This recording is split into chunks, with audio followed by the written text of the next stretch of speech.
அவர் என்ற சங்கீதமானவர் அரணுள்ள கோட்டையுமா, ஜீவனின் அதிபதியான அவரை ஜீவிய காலமெல்லாம் வாழ்த்திடுவோம். ஜீவனின் அதிபதியான இயேசுவை ஜீவிய காலமெல்லாம் வாழ்த்திடுவோம். அவர் என்ற சங்கீதமானவர்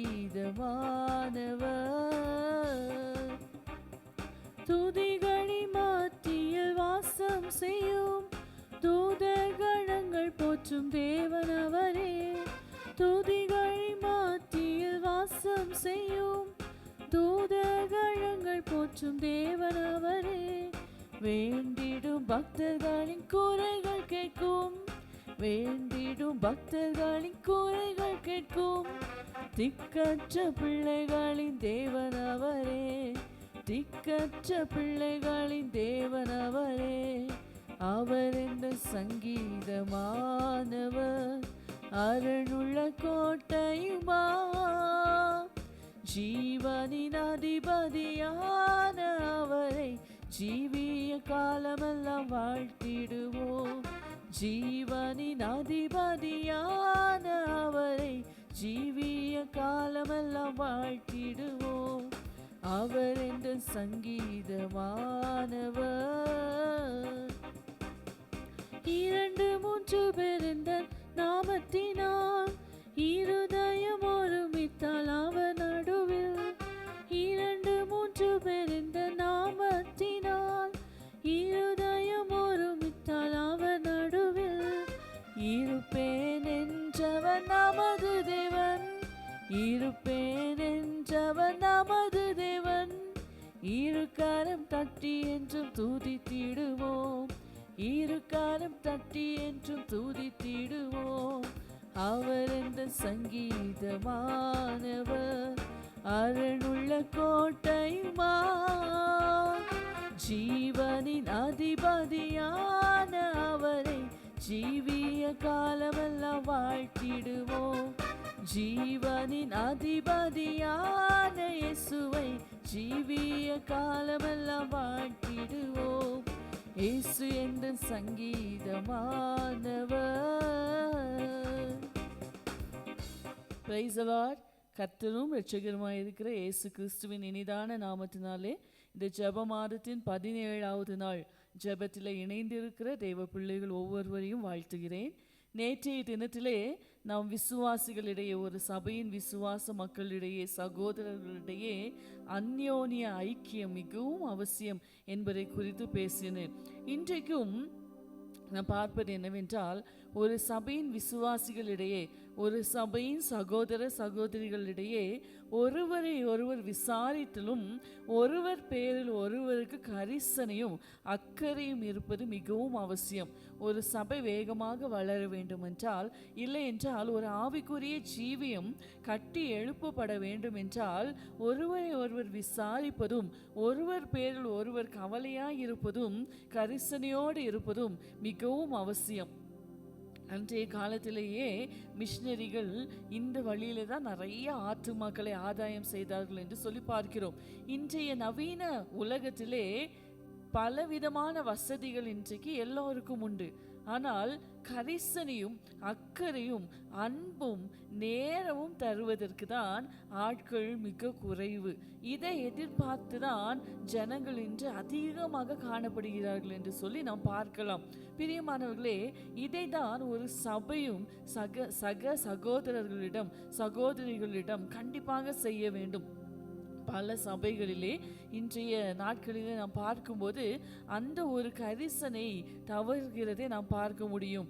எப்பொழுது ஞாயிறு ஆராதனை முடியும் என்று எதிர்பார்த்து கொண்டிருக்கிறவர்கள் போல ஆராதனை முடிந்தவுடன் கிளம்பி போய்விடுவார்கள். ஒருவரை மற்றவருக்கு தெரியவே செய்யாது, ஒருவர் மற்றவருக்கு அறிமுகமானவராக கூட இருக்க மாட்டார்கள்.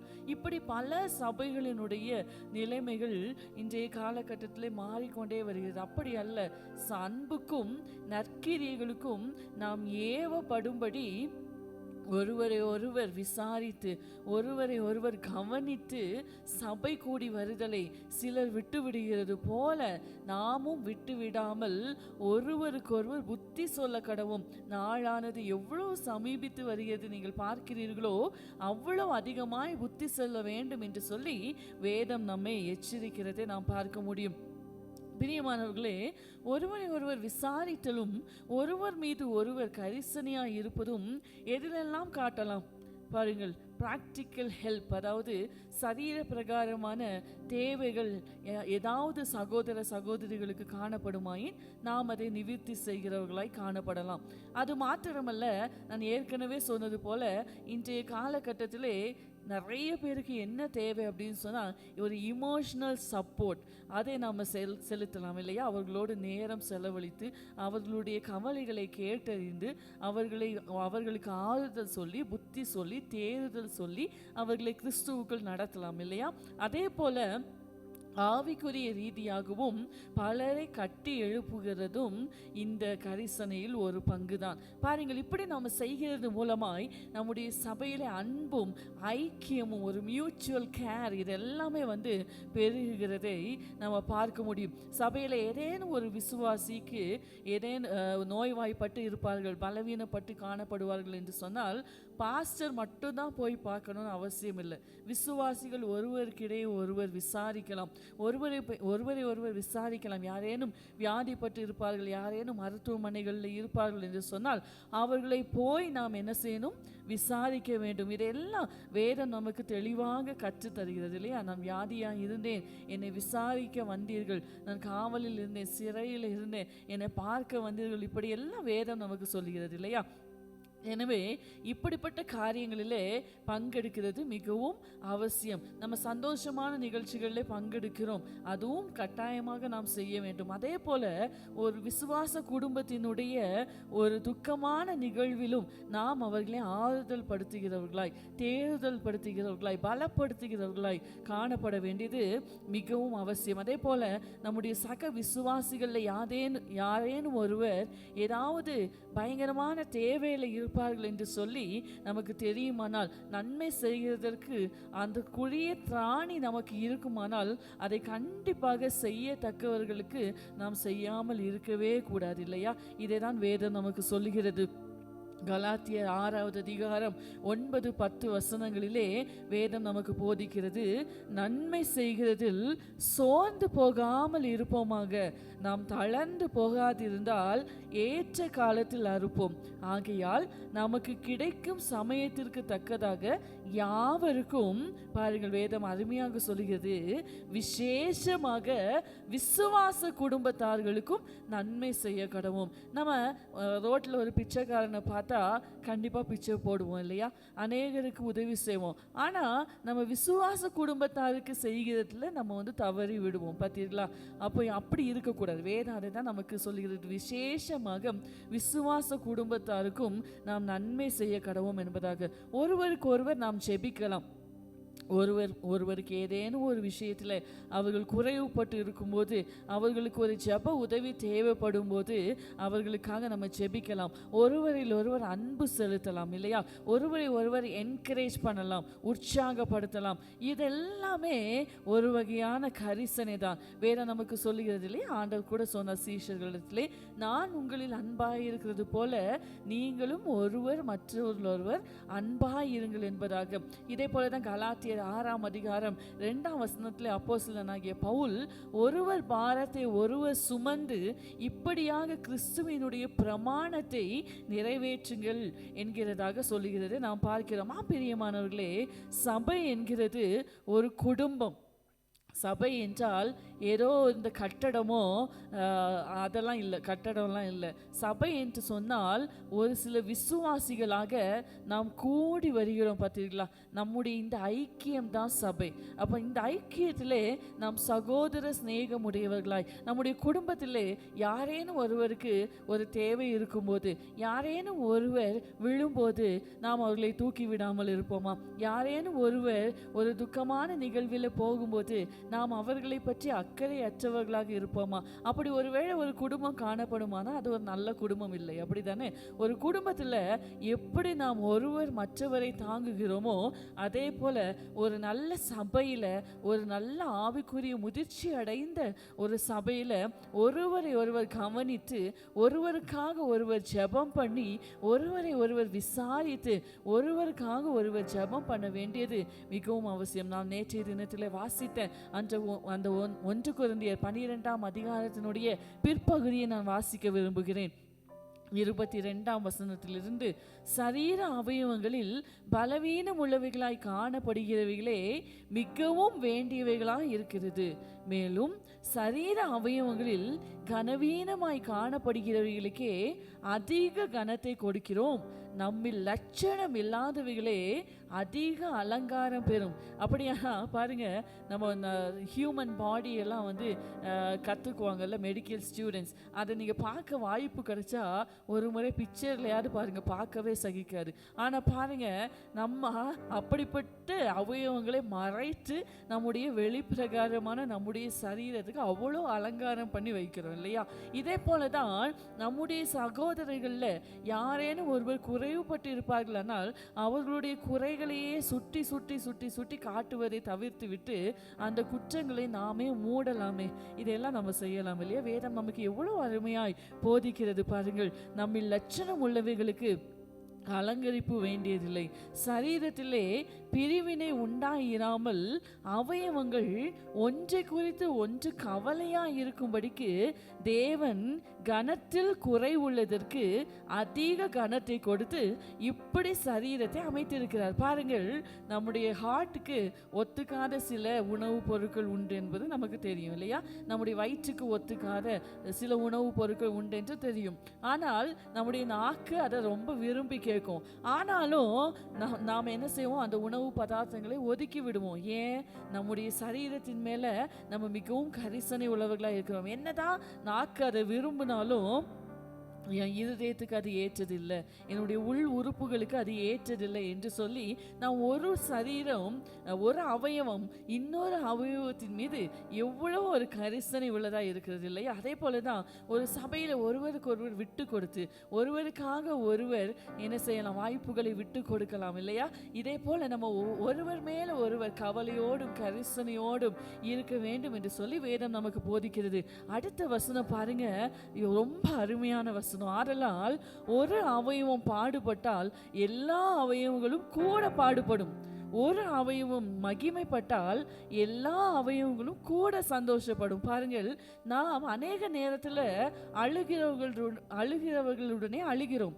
ஒரு சபையில் ஒரு குடும்பத்தில் ஒரு துக்ககரமான நிகழ்வு நடக்கும்போது நாம் அங்கே போய் நிற்கிறோம். அநேக நேரங்களில் அவர்களை தேற்றுகிறோம், அவர்களை சமாதானப்படுத்துகிறோம், ஆறுதல் படுத்துகிறோம். எல்லாமே சந்தோஷமான விஷயம்தான். ஆனால் ஒரு குடும்பம் ஒரு சந்தோஷத்துக்குள்ளே பிரவேசிக்கும் போது, எடுத்துக்காட்டாக அவங்க ஒரு வீடு வாங்கிட்டாங்க, ஒரு கார் வாங்கிட்டாங்க, ஒரு நல்ல ஒரு சந்தோஷமான நிகழ்ச்சி அந்த குடும்பத்தில் நடந்திருக்கு அப்படின்னு சொன்னால் நம்ம இருதயபூர்வமா நமக்கு சந்தோஷம் வருதா? பாருங்க, ஒரு அவயவம் மகிமைப்பட்டா எல்லா அவயவங்களும் கூட சந்தோஷப்படும். அப்போ இன்னையிலிருந்து நம்ம அதை மாற்றிக்கணும்.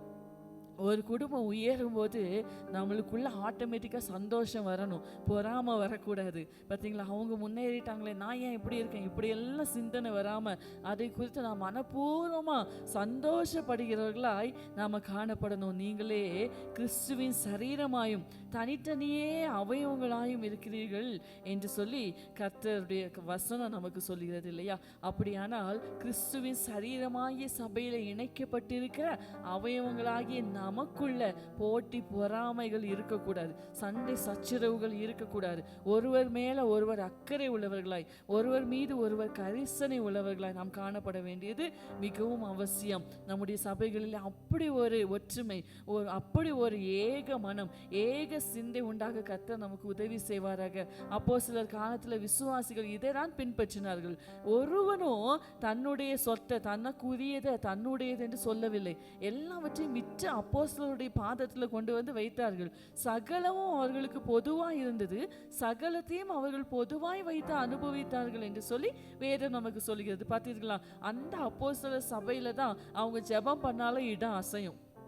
பார்த்தீங்களா? நம்ம சபையில் ஒரு மனதோடு இல்லாதபடி, சபையில் ஒரு சகோதர சிநேகத்தோடு இல்லாதபடி நம்ம செய்கிற எல்லா ஜெபமும் ஆராதனையும் கர்த்தருடைய பார்வையில் அருவருப்பாக தான் காணப்படும். பார்த்தீங்களா?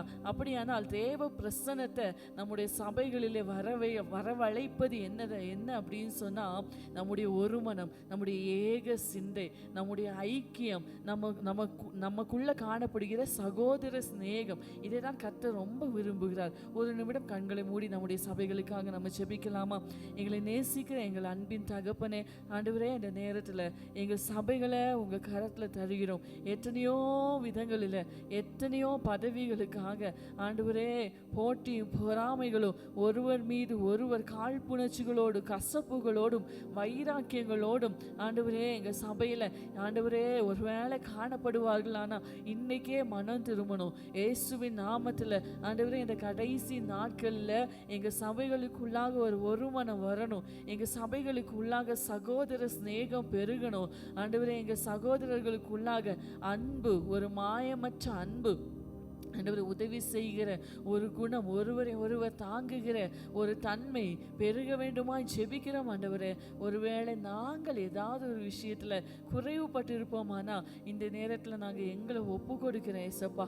ஒரு அவயவம் மகிமைப்படும் போது எல்லா அவயவங்களும் கூட சந்தோஷப்பட வேண்டும் என்று சொன்னீங்களே ஆண்டவரே. எங்கள் சகோதரர்களுடைய உயர்வில் நாங்கள் சந்தோஷப்பட, அவர்களுடனே கூட ஆண்டவரே அவர்களுடைய துக்க நிகழ்வுகளில் நாங்களும் ஆண்டவரே பாடுபட கர்த்தர் எங்களுக்கு கிருபையும் பலனும் பாராட்ட வேண்டுமாய் ஜெபிக்கிறோம். நீர் எங்களில் அன்பு கூர்ந்தது போல நாங்களும் ஒருவரில் ஒருவர் அன்பு கூற கர்த்தர் எங்களுக்கு உதவி செய்யும்படியாய் ஜெபிக்கிறோம். எங்கள் சபையாகிய குடும்பமானது ஒருவர் மீது ஒருவர் பட்சமாய், ஒருவர் மீது ஒருவர் ஆண்டவரே அன்பாய், ஆண்டவரே ஒருவரை ஒருவர் தாங்குகிறவர்களாய் நாங்கள் காணப்பட கர்த்தர் எங்களுக்கு உதவி செய்வீராக. எங்கள் சபை எப்பொழுதும் தேவ பிரசன்னத்தை வரவழைக்கிற சபையாய் மாறட்டும். இயேசுவின் நாமத்தில் கேட்கிறோம் ஜீவனுள்ள நல்ல பிதாவே. ஆமென், ஆமென். God bless you. கர்த்தர் உங்களை ஆசீர்வதிப்பாராக. ஆமென்.